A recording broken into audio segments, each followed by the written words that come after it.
ആദ്യം തെരഞ്ഞെടുപ്പ് റിസൾട്ട് വന്ന് ആദ്യം തന്നെ പാണക്കാട്ടേക്കാണല്ലോ വരുന്നത്. തീർച്ചയായും നിലമ്പൂരിൽ യഥാർത്ഥത്തിൽ തെരഞ്ഞെടുപ്പ് പ്രചരണം തുടങ്ങിയത് മുസ്ലിം ലീഗ് ആദ്യം മുന്നൊരുക്കം എന്ന് പറഞ്ഞൊരു വലിയ പരിപാടി, ആ താഴെ തട്ടിലെ അണികളെ മുഴുവൻ സജ്ജരാക്കാൻ, തെരഞ്ഞെടുപ്പിന് സജ്ജരാക്കാൻ. അത് കഴിഞ്ഞ് ഉള്ളൊരുക്കം എന്ന് പറയുന്ന പരിപാടി. മുസ്ലിം ലീഗിൻ്റെ നിയോജകമണ്ഡലം പ്രസിഡൻ്റൊക്കെ ഇവിടെയുണ്ട്, ഇക്ബാൽ മാസ്റ്ററൊക്കെ എൻ്റെ ഇവിടെയുണ്ട്. വളരെ സജ്ജമായതിന് വാസ്തവത്തിൽ തെരഞ്ഞെടുപ്പ് പ്രചരണ തുടക്കത്തിൽ മുസ്ലിം ലീഗായിരുന്നു മുന്നിൽ, കോൺഗ്രസ് കുറച്ച് പിറകിലായിരുന്നു. പിന്നീട് ഒരുമിച്ച് UDFൻ്റെ ഒറ്റക്കെട്ടായിട്ടുള്ള പ്രവർത്തനം.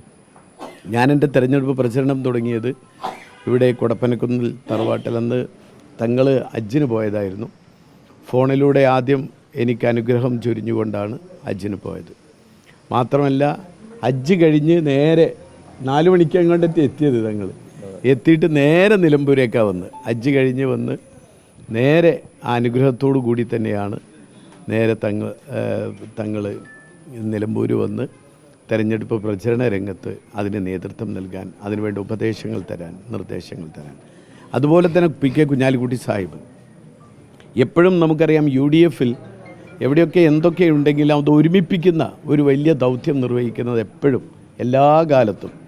PK പണ്ടൊക്കെ പറയാറുണ്ട്, പിന്നെ മാണി സാറ്, കുഞ്ഞാലിക്കുട്ടി സാഹിബ്, ഉമ്മൻചാണ്ടി രംഗം. അതേപോലെ തന്നെ മലപ്പുറത്ത് എനിക്ക് മിസ് ചെയ്യുന്നത്, മലപ്പുറത്ത് എവിടെയൊക്കെ എന്തൊക്കെ പ്രശ്നങ്ങളുണ്ടെങ്കിലും അവസാനം അത് കുഞ്ഞാപ്പയും കുഞ്ഞാക്കയും കൂടി ഇരുന്നാൽ തീരുന്ന ഒരു കാലം ഉണ്ടായിരുന്നു. അതിൽ കുഞ്ഞാക്കയില്ല.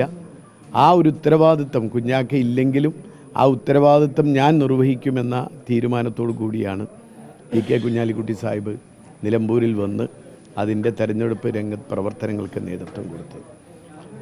ഇത്രമാത്രം എന്താ പറയുക, ഒരു ചെറിയൊരു ലൂപ്പോൾ പോലും ഉണ്ടാകാൻ പാടില്ല. എല്ലാം ഓട്ടയടച്ചുകൊണ്ടുള്ള ഒരു പ്രവർത്തനത്തിനാണ് മുസ്ലിം ലീഗ് നേതൃത്വം നൽകിയത്. അതിന് UDF അതിന് നേതൃത്വം നൽകുന്ന മുസ്ലിം ലീഗിനോട് എങ്ങനെയാണ് നന്ദി പറയേണ്ടത് എന്ന് വാസ്തവത്തിൽ എനിക്കറിയില്ല. എന്തൊക്കെയായാലും അതിനുകൂടി വേണ്ടിയാണ് ഇവിടെ തങ്ങളെടുത്ത് വന്നത്.